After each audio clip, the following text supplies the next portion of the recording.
November 1944. The transport truck rattled to a stop outside Camp Indiantown Gap, Pennsylvania, its cargo of German prisoners stirring from exhausted sleep. Obergefreiter Klaus Hartmann climbed down first, his Wehrmacht uniform still streaked with Ardennes mud. At 23, he had fought across Russia and France, watching Germany's promised victory shrink with each retreat. The camp's neat rows of barracks and casual American guards felt unreal. Near the gate, Klaus saw a soldier toss away half a chocolate bar, crackers and cigarettes. His stomach twisted. "Mein Gott," muttered 19-year-old Otto Schneider beside him. "They throw away more than we eat. Before we jump back in, tell us where you're tuning in from. And if this story touches you, make sure you're subscribed, because tomorrow I've saved something extra special for you, all day." Klaus watched Americans discard untouched rations, half-eaten, wasted without thought. That evening, crammed into Barracks 14, he sat among men murmuring about the same thing. The room was warm, the bunks clean, the food rich. Beef stew with real meat, white bread, butter, coffee that smelled genuine. Yet even here, food was wasted. To men who'd survived on acorn coffee and stale crusts, it felt obscene. Before the army, Klaus had apprenticed as a butcher. He knew nutrition, yield, efficiency, and what he saw violated every rule he'd learned. "Those boxes," he said, K-rations, "they're poorly designed.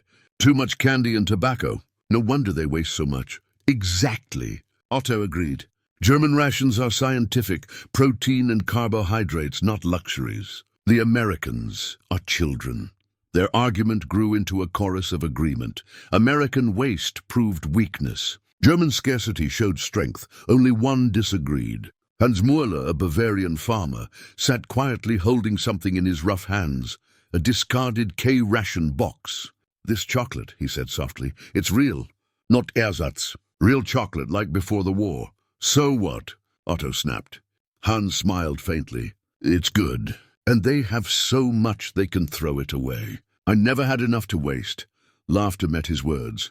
Klaus felt irritation. Hans didn't understand that abundance without discipline meant nothing.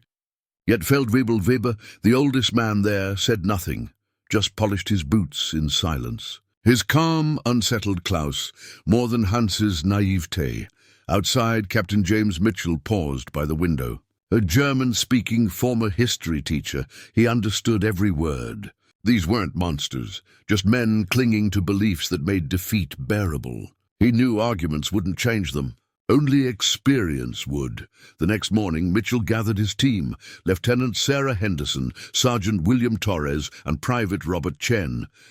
"They think our abundance means weakness," he said. "Let's show them the truth." Henderson nodded. "A nutritional comparison, American versus German rations." "Exactly," Mitchell replied. "No propaganda, just facts, and a meal they'll never forget."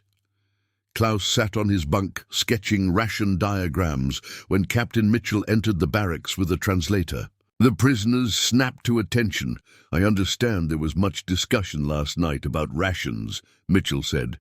"Some of you believe German efficiency surpasses American waste. Tomorrow, we'll hold a formal comparison, both systems examined side by side. You may attend and draw your own conclusions." The prisoners exchanged glances. Otto Schneider stepped forward eagerly. "We accept." "We'll prove German superiority." Mitchell nodded. "Tomorrow afternoon, our nutritionist, Lieutenant Henderson, will present the science. Sergeant Torres will share combat experience, and Private Chen will prepare examples of both." When Mitchell left, the barracks erupted with excitement. Otto rehearsed speeches, Klaus refined notes. "German rations," Klaus declared, "are efficient, minimum weight, maximum nutrition. No luxuries." The men cheered, eager to prove their suffering meaningful, but Sanitator Peter Kirk, a quiet medical student turned medic, sat apart, calculating. He'd seen too many thin, sick soldiers, wounds healing slowly, men collapsing from exhaustion. His numbers chilled him. German troops were receiving only 1,500 calories daily, less than half what combat required. They weren't efficient, they were starving. He shut his notebook, afraid to speak. Feldwebel Weber, cleaning his boots nearby, warned softly, "You should listen more than speak tomorrow." The Americans wouldn't do this unless they were sure. Klaus dismissed it as old man pessimism. Meanwhile, in the American office, Mitchell and his team prepared carefully. Henderson gathered authentic ration samples and nutritional data. Torres brought battlefield artifacts and notes on captured German supplies. Chen reconstructed real German field meals. Ersatz coffee, black bread, watery soup, without mockery.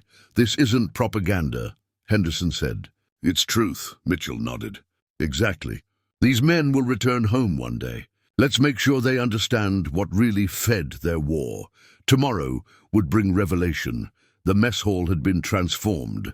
Long tables displayed labeled ration types. American soldiers watching from the walls as German prisoners. Klaus, Otto, Weber, Hans, and von Stauffenberg among them, filed in. Lieutenant Sarah Henderson stood at the front, confident and precise. "Gentlemen," she began, "today we'll discuss military nutrition scientifically, not ideologically." She pointed to a diagram. "A combat soldier requires 3,500 to 4,000 calories daily. American rations are designed for sustained performance. Adequate calories, full nutrition, variety, durability, and ease of use." She opened a C-ration can of beef stew. The rich smell filled the room. "Each unit provides 1,200 to 1,500 calories. Soldiers receive 3 per day, up to 4,500 calories. Next came K-rations, lighter emergency packs with chocolate, gum, and cigarettes. "These are not luxuries," she explained calmly when Otto protested. "Chocolate provides rapid energy. Sugar maintains blood glucose. Cigarettes and gum reduce stress and thirst. Every component serves a purpose." She displayed the D-ration, a dense chocolate survival bar, and the 10-in-1 package, feeding 10 soldiers with canned meat, fruit, candy, and coffee. The sheer abundance silenced the room. Peter Koch, the young medic, calculated furiously in his notebook. Henderson's numbers confirmed his fears. German troops received barely 2,500 calories daily. They hadn't been efficient. They'd been starving. Henderson continued, "Proper vitamins prevent scurvy, beriberi, pellagra, conditions that cripple armies. The U.S. produces 50 million ration units monthly, ensuring full nutrition for global operations." Otto stood again, voice shaking. "That's not efficiency, it's excess. Germany fights with less." Henderson met his anger evenly. "Then ask yourself, do starving soldiers fight better? Do they heal faster? Efficiency that weakens men isn't efficiency at all." She stepped aside. "To answer from experience, Sergeant William Torres, a veteran of Sicily and North Africa." The hall went silent as Torres approached. Sergeant Torres stood before them, calm and confident, the look of a man who'd survived what others only imagined. "I'm not a scientist," he began, his Spanish-tinged English translated into German. "I'm just a guy from Texas who ended up in North Africa eating sand and dodging 88s. So I'll tell you what American rations meant when I was getting shot at." He lifted a K-ration box. "This thing saved my life, literally. Gasoline Pass 43. Shrapnel hit me here." He pointed to his chest. "This can stopped it. Still got wounded, but I lived."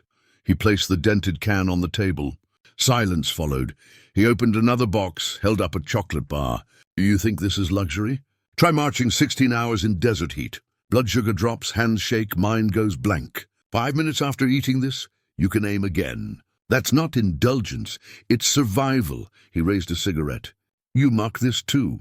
But when artillery's closing in and you can't stop trembling, sometimes a smoke keeps you functional." He gestured to the C-rations. "Real meat. Real coffee. That means something. You fight harder when your country feeds you decently, because it means you matter." Torres's tone hardened. "I saw your prisoners in Sicily, crying over American food. One German soldier rationed half a D-bar like it was gold. You call that efficiency? That's starvation." He rolled up his sleeve, showing a scar. "I healed fast because I was nourished. Underfed soldiers don't heal. They die." Feldwebel Weber's gravelly voice broke the silence. "He's right. Our rations worsened every year. We called it efficiency, but it was hunger. Hans Muller rose, eyes wet. I was hungry every day. They told me it was discipline. It was just hunger. No one argued. Torres had destroyed ideology with truth and decency. Silence followed Mitchell's invitation. All eyes turned to Klaus. He had defended German efficiency many times before, but Torres's words had cracked something inside him. I was a butcher's apprentice, he began quietly. I know food. In 1941, our rations were adequate. Real coffee, decent bread, meat that gave strength. By 1943, the bread darkened, harder, mixed with sawdust. Coffee became roasted grain and chicory. Meat was mostly fat and offal. Soup so thin you could count the barley. Otto jumped up. That was field hardship, not the system. Feldwebel Weber's gravelly voice cut in. No, it was systematic. I've served in 3 wars. Each year since 41, rations worsened. He opened a small notebook. Bread fell from 700 grams to 300, 30% fillers. Meat 60 grams, maybe thrice a week. Ersatz coffee, water for soup. Medic Peter Koch rose, trembling. I've been calculating. By 1944, frontline troops received about 1,500 calories daily. A soldier needs 3,000 to 4,000. We weren't tired, we were starving. I misdiagnosed scurvy, beriberi, night blindness as stress. It was malnutrition. Lieutenant Henderson took his notes, compared them with a medical text, and looked up grimly. Your data matches recorded deficiency diseases. Those rations equal what concentration camp inmates received. No army can fight on that. The comparison landed like a blow. Even Otto had no retort. Klaus whispered, we thought the weakness was the cold or morale. But it was hunger. Weber nodded bitterly. We were told starvation was discipline, that our will replaced food. We called it virtue. Hans Müller, the farmer, spoke softly. My father raised pigs. Hungry ones don't work, they die. But we believed men were different because we had the right ideology. Foolishness. Henderson displayed charts showing recovery rates and calorie intake. We studied nutrition scientifically and built the industry to match. Your leaders prioritized ideology and weapons, assuming soldiers could run on faith. Biology doesn't yield to belief. Telling and preparing this story took us a lot of time, so if you are enjoying it, subscribe to our channel. It means a lot to us. Now back to the story. Von Stauffenberg rose, commanding instant silence.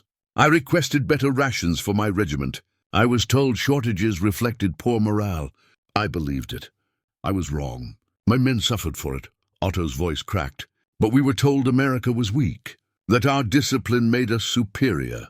Was it all lies? Mitchell's reply was gentle. Your courage was real, but yes, you were deceived.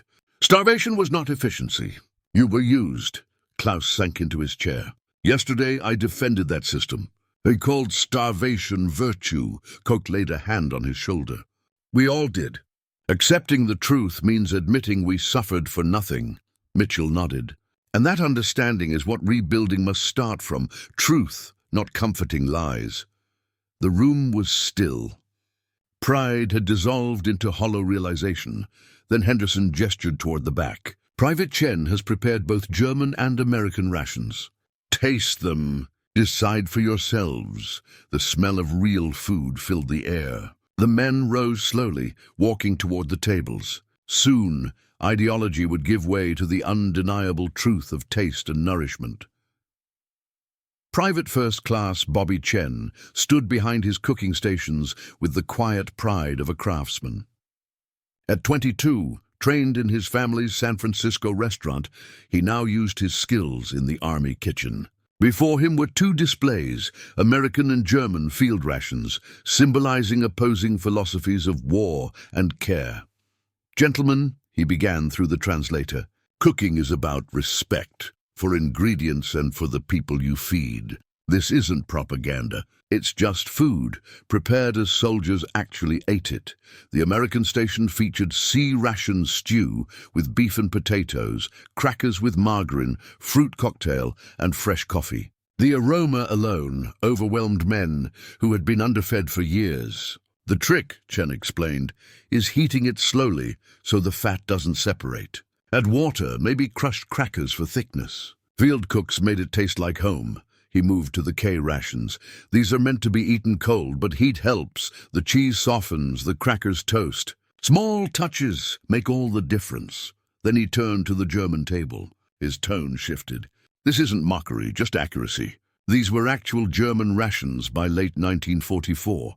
Before them sat ersatz coffee of roasted grain and chicory, coarse bread made partly from sawdust, watery vegetable soup, and fatty scraps of meat. The bread, Chen said, was 30% filler.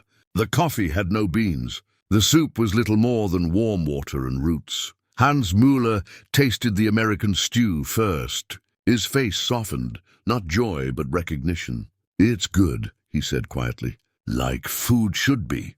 Klaus examined the German meal: dense bread, bitter coffee, thin soup, gristly meat. He forced down a few bites, then stopped, turning instead to the C-ration stew. Real beef, real flavor, coffee that smelled like his childhood. He couldn't finish. It was too rich for his starved stomach, but he understood the difference. Dr. Peter Koch analyzed both meals clinically. "The German ration is maybe 400 calories, he said. "The American one, over 1,200 with full nutrition. One sustains life. The other just delays death." Otto stood frozen, torn between belief and truth. He tasted the ersatz coffee and grimaced. "It's rigged," he muttered weakly. "Propaganda." Chen's calm reply cut through. "These recipes come from your own manuals." "If anything, I was generous." Feldwebel-Weber tasted both and nodded. "He's right. I lived on these rations. The American food is what soldiers deserve, made with care. Even Oberst von Stauffenberg sampled each, then said quietly, "A commander who feeds his men this poorly has failed in his duty." The tasting continued. Man after man forced to face what ideology had hidden. The German rations were starvation disguised as discipline. The American ones represented nourishment and respect. As the prisoners filed back to their seats, they were no longer the same. They had tasted truth itself, undeniable, humbling, and deeply human. Food had done what argument could not, stripped away illusion, and shown them what care and neglect truly meant. The walk back to the barracks felt longer than Klaus remembered. No one spoke. The November cold bit through their jackets, but each man was lost in thought, processing truths that shattered years of belief. Inside Barracks 14, silence reigned until Otto broke it, not with doubt but fury. "Traitors," he shouted. "You've fallen for their propaganda! Klaus, you led us into this. You betrayed Germany." Klaus met his gaze, weary. "I betrayed nothing. I just stopped lying to myself." Otto's voice cracked. "Those rations were staged. The Americans made ours worse." Hans Müller spoke quietly from his bunk. "No, it tasted exactly like what we ate. I remember every bite and the hunger that followed. You're too simple to understand." "I understand food," Hans cut in. "And I know starvation isn't strength." Otto's anger broke into despair. "My father died for Germany. I gave everything. And now you tell me it was all for nothing? That our leaders didn't care?" His voice collapsed. "I can't live with that." He fell to his bunk, sobbing, his entire worldview unraveling. Dr. Peter Koch sat beside him, calm and steady. "Breathe. You're not betraying anyone by seeing truth. Your courage was real. Your endurance was real. The lies were in what you were told to believe." Otto's sobs softened. Koch stayed close, offering a kind of care their army never had. German doctrine had called emotional collapse weakness. But Koch knew better. Some wounds weren't visible. Feldwebel-Weber rose, his voice heavy with experience. "I served through the Kaiser, the Republic, and Hitler, and I watched our rations shrink as our leaders grew richer. I knew it, but I couldn't admit it. Doing so meant my life's service had been to men who cared nothing for us." Otto looked up. "How do you live with that?" "By serving truth now," Weber said. "Germany will need rebuilding. This time it must be built on honesty, not myths." At the window, Oberst von Stauffenberg turned from the darkening sky. "My class believed we had a sacred duty to our men. I told myself I fulfilled it, even as I watched them starve. I prioritized weapons over food, convinced superior discipline would suffice." He faced them. "We failed. Every officer who allowed his men to starve failed in his most basic duty." The admission stunned the room. If even a Prussian aristocrat could confess failure, what defense remained? Outside, Corporal James Washington had overheard. A black American soldier, he felt no triumph, only sober recognition. His quiet professionalism, his refusal to gloat, said more than any lecture could. His dignity itself refuted the racial superiority myths these men had believed. Hans Müller simply ate his evening stew, grateful, uncomplicated. Food was good, hunger bad, and anyone who said otherwise was lying. Klaus sat motionless, the truth settling like cold steel in his chest. The lies had fallen away, leaving grief but also clarity. Painful as it was, truth felt like waking from a long nightmare. The light hurt, but at least now he could finally see. In the days after the food demonstration, life in the barracks changed. Men who once bonded over certainty and German superiority now fractured into smaller groups, each struggling to process what they'd learned. Some, like Klaus, sought understanding. Others, like Otto, wavered between despair and denial. Klaus began speaking often with Captain Mitchell during exercise hours. The key, Mitchell told him, is that people work harder when treated well. When soldiers know they're valued, fed, housed, cared for, they fight for something that deserves them. Klaus frowned. But our doctrine taught that hardship builds character. Comfort makes men weak. Hardship, yes, Mitchell replied. Starvation, no. Starvation breaks people. Discipline built on fear fades the moment you stop watching. Discipline built on respect lasts. Each conversation dismantled another piece of Klaus's old worldview. What he had once called efficiency now looked like cruelty, disguised as virtue. Dr. Peter Koch's transformation followed a scientific path. Granted access to American medical journals, he buried himself in studies on vitamins and nutrition. When Lieutenant Henderson joined him in the library, he confessed, "I treated malnutrition for years without understanding it. I thought men were weak from stress, not deficiency." Henderson smiled. "We learned that lesson early. Properly fed soldiers fight harder, heal faster, and stay sane longer. That's why nutrition is strategy, not luxury." Over days of discussion, mentor and student explored the science behind health and resilience. Koch's goal became clear. "When I return home, I'll study medicine properly, build a healthcare system based on science, not ideology." Henderson nodded. "Germany will need doctors who treat truth as their first oath." Otto's struggle was deeper. His faith in the system had been absolute, and its collapse left a void. Sergeant Torres found him alone one afternoon and offered a cigarette.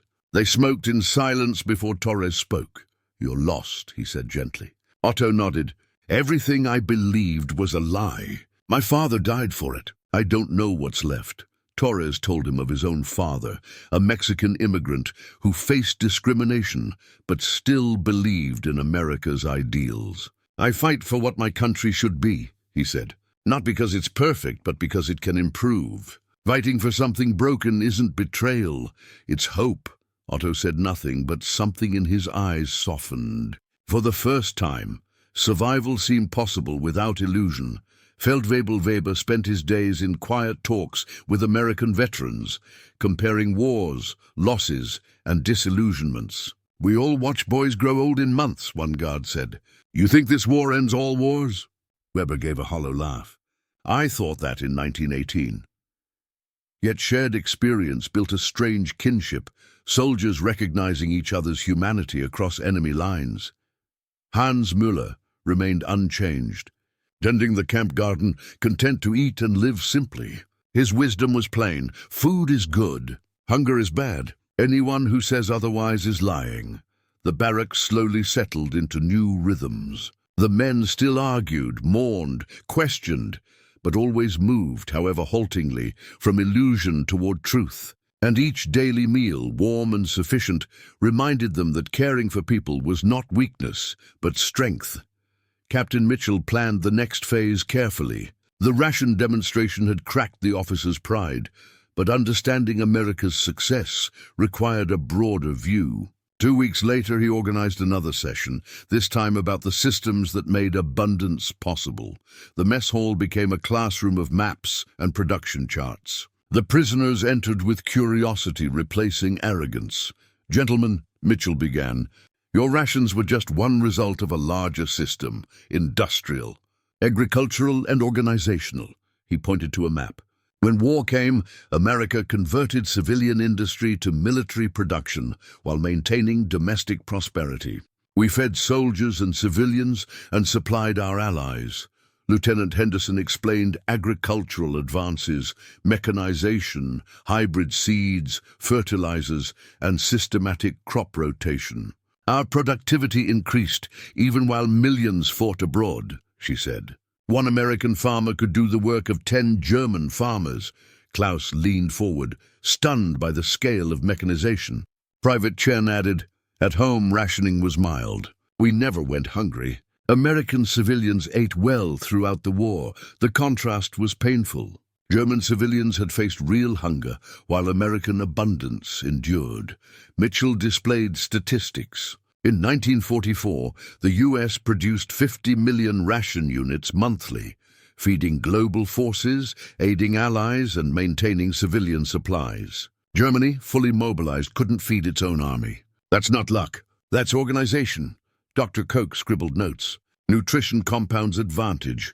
Well-fed soldiers fight and heal better," Henderson agreed. "Proper nutrition shortens recovery times and increases survival." "It's measurable." Mitchell moved to economics. "German mobilization relied on coercion. Workers underpaid, resources forced from civilians. America used incentive systems. Good wages created demand, which fueled production. Workers who benefit from success work harder than those forced into it," Otto asked, "but we were told democracies were inefficient." "Command economies work briefly," Mitchell replied. "Over time, they collapse under exhaustion. Incentive economies sustain themselves." Veteran Feldwebel Weber added, "German production figures were lies. Equipment broke easily. Captured American gear always worked. Quality mattered more than propaganda." Mitchell pointed to supply maps. "Logistics wins wars. A Red Bull Express delivered 6,000 tons daily across France. American planning integrated nutritionists, engineers, and economists, treating soldiers as complete human beings." Weber nodded grimly. "We thought hardship built strength. But hunger weakens all soldiers?" The Americans understood this. We didn't. Klaus summarized what all were realizing. "So what we called efficiency was exploitation, and what we called decadence was actually sustainable capability." "Exactly," Mitchell said. "Real efficiency preserves human resources. It doesn't consume them." The discussion ended with Otto's quiet question. "Then why did they lie to us?" "Because truth would have destroyed the regime's illusion of superiority," Mitchell answered. "Your leaders couldn't admit that America outproduced, outorganized, and outcared for its soldiers." Von Stauffenberg rose. "We suffered for a system that saw us as expendable." Mitchell nodded. "Now you can rebuild differently, on systems that value people instead of consuming them." As the men left, silence replaced defensiveness. They finally saw the truth. Starvation had never been efficiency, it had been exploitation. Spring arrived at Camp Indiantown Gap with surprising gentleness. Snow melted, revealing grass that would soon green. The camp took on different character as weather improved, and prisoners settled into routines that felt less like captivity and more like strange, temporary community. Klaus Hartmann stood in the camp kitchen beside Private Chen, learning American cooking techniques with the same analytical precision he'd once applied to defending German efficiency. 6 months had passed since the ration demonstration. 6 months of transformation that felt like lifetime compressed. "The key to good stew," Chen explained, "stirring a pot that would feed 50 prisoners, is patience. Don't rush the browning. Let the flavors develop. Cooking is about respecting ingredients and respecting people who'll eat your food." Klaus nodded, taking notes. His dream had crystallized over these months. Return to Hamburg, open a restaurant serving quality food to ordinary people, combine his butcher training with everything he'd learned about American cooking and hospitality. A small thing perhaps, but meaningful. Feeding people properly was a kind of resistance against systems that treated eating as mere fuel acquisition. "You'll do well," Chen said, reading Klaus's thoughtful expression. "You understand food and you understand people. That's what hospitality requires." In the camp hospital, Peter Koch assisted American medical officers with daily sick calls. His medical education, interrupted by war, was continuing through practical experience and voracious reading. He'd become indispensable, his German medical training combined with American techniques, creating hybrid expertise valuable to both staff and patients. Lieutenant Henderson reviewed his notes one afternoon. "You're ready to complete formal medical education. When you're repatriated, you should pursue that. Germany will need physicians who understand scientific medicine rather than political ideology."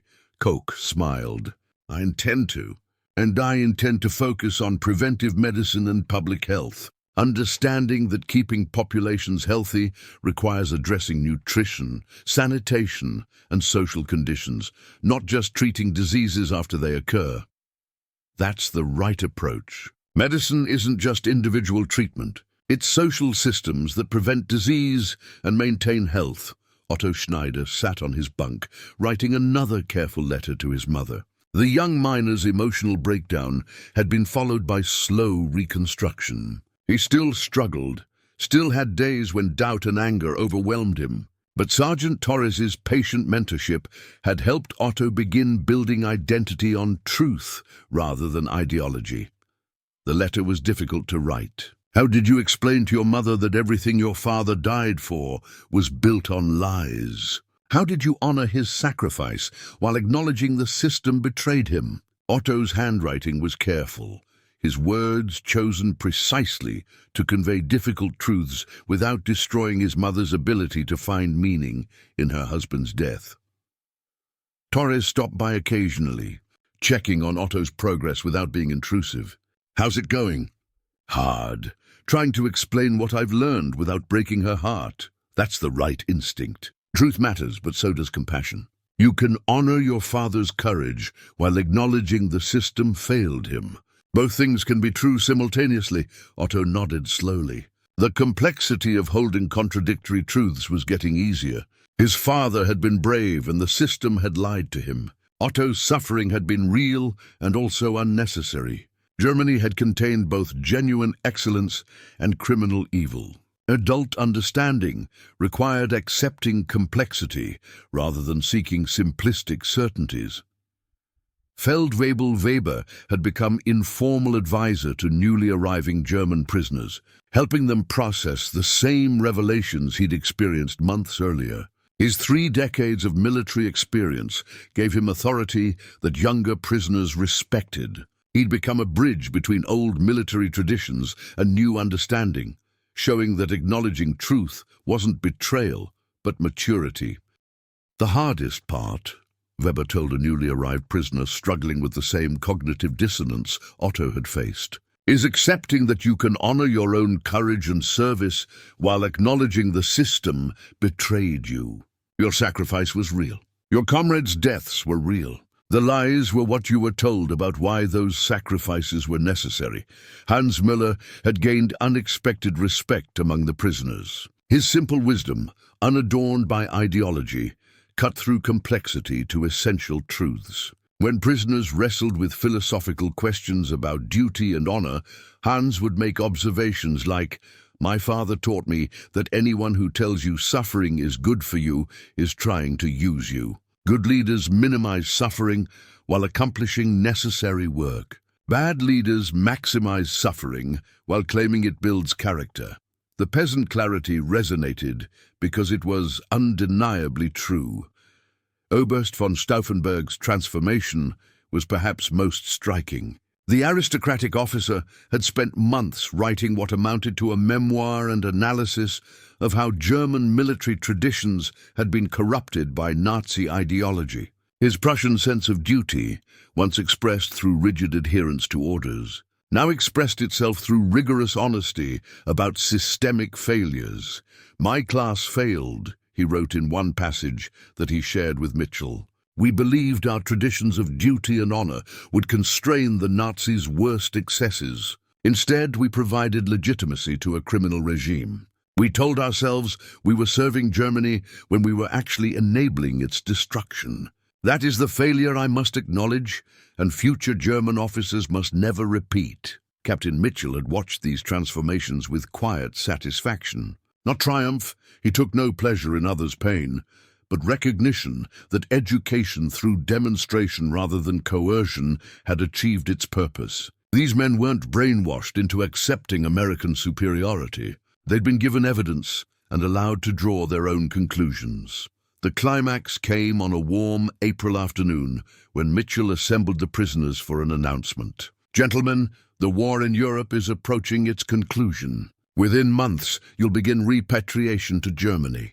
Before that happens, we're offering a program on democratic governance principles for those interested in participating in reconstruction efforts. He paused, letting that sink in. This isn't mandatory. This isn't indoctrination. This is an opportunity to understand how democratic systems function, how civil society operates, how free markets and free people create prosperity. You can accept or decline without consequences. The choice is yours. The prisoners exchanged glances. 6 months earlier, most would have refused out of defensive pride. Now most were genuinely curious. Klaus raised his hand. What does this program involve? Classes on constitutional government, rule of law, civil liberties, economic organization, free press, independent judiciary. The mechanics of democracy rather than just its ideals. How these systems prevent the concentration of power that enabled what happened in Germany. Over the following weeks, most prisoners participated, not because they were forced, but because they recognized that understanding these systems might help rebuild something better than what they'd lost. One evening, Klaus gathered a group of prisoners who'd become close during their captivity. Otto, Peter Koch, Weber, Hans, and a few others. They sat outside in the spring warmth discussing the future. "I'm opening a restaurant," Klaus announced. "Good food at fair prices for ordinary people. A small resistance against systems that treat eating as mere fuel acquisition. I'm completing medical school," Koch said, "focusing on public health and preventive medicine. Understanding that healthy populations require more than treating individual diseases." Otto spoke hesitantly. "I'm going back to the mines, but I'm also going to organize workers, help build unions that protect people's rights and safety. Turn my father's sacrifice into something meaningful by making sure workers aren't exploited," Weber smiled. "I'm too old to start over, but I'll document what I've learned across 30 years of military service, 3 wars, 3 different governments. Leave testimony for future Germans about how military traditions can be corrupted and how to prevent it." Hans shrugged in his characteristic way. "I'm going back to farming, growing good food, selling it at fair prices, being honest with my customers. Simple work, but honest work." They fell silent, watching the sunset over Pennsylvania hills. Former enemies surrounded them. American guards who'd become something like friends, or at least fellow human beings worthy of respect. The transformation from proud Wehrmacht soldiers to humbled prisoners to thoughtful men planning reconstruction had taken months, but it felt complete. Klaus stood, spontaneous speech forming. "When we arrived here, we mocked American waste. We defended our starvation as efficiency. We clung to lies because accepting truth meant acknowledging how completely we'd been used. But truth, painful as it was, has freed us. Not from captivity, we're still prisoners, but from the mental prison of ideology that prevented us from seeing reality." He looked around at his companions. "We'll return to Germany as witnesses, not of American perfection, no system is perfect, but of the possibility of something better than what destroyed our country. We'll return with knowledge that abundance enables generosity, that caring for people isn't weakness, that democratic systems with proper structures can outperform totalitarian systems despite seeming chaotic." Otto added quietly, "We'll return understanding that recognizing uncomfortable truths isn't betrayal. It's the foundation for building something better." My father's sacrifice will mean something if we use what we've learned to ensure future generations don't suffer the same lies and exploitation. Weber nodded slowly. We'll return as seeds, individual men, carrying understanding that Germany needs to rebuild on truth rather than mythology. Some will listen, many won't, but over time, truth has a way of prevailing over comfortable lies if enough people are willing to speak it. The conversation continued into evening. These former enemies of democracy discussing how to plant democratic values in authoritarian soil. Not through force or coercion, but through example and patient education. The same method Captain Mitchell had used on them. As stars emerged over Pennsylvania, Klaus thought about the journey from that first day of contemptuous mockery to this evening of thoughtful planning. The ration demonstration had been catalyst, but the transformation had been his own choice. No one had forced him to accept uncomfortable truths. He'd been given evidence and chosen to follow it wherever it led. That choice, repeated by dozens of prisoners across months of captivity, represented hope. If German soldiers conditioned by years of propaganda could learn to value truth over ideology, to recognize exploitation disguised as efficiency, to understand that caring for people was strength rather than weakness, then perhaps Germany itself could make the same journey.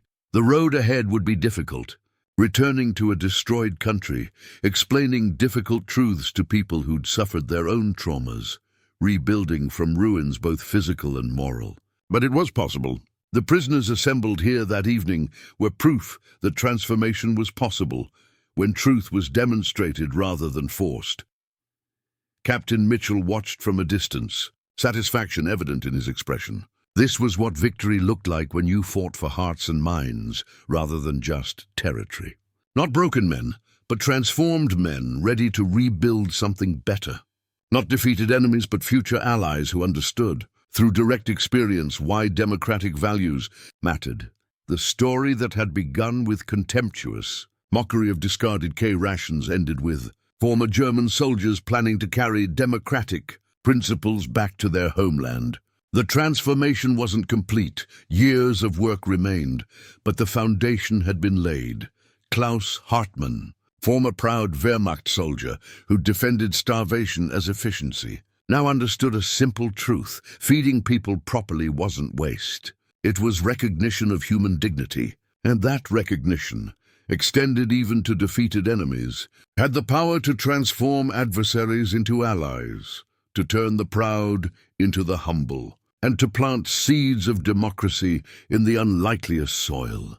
The mathematics of human dignity, as demonstrated through something as simple as adequate food, prepared with care, had proven more persuasive than any propaganda.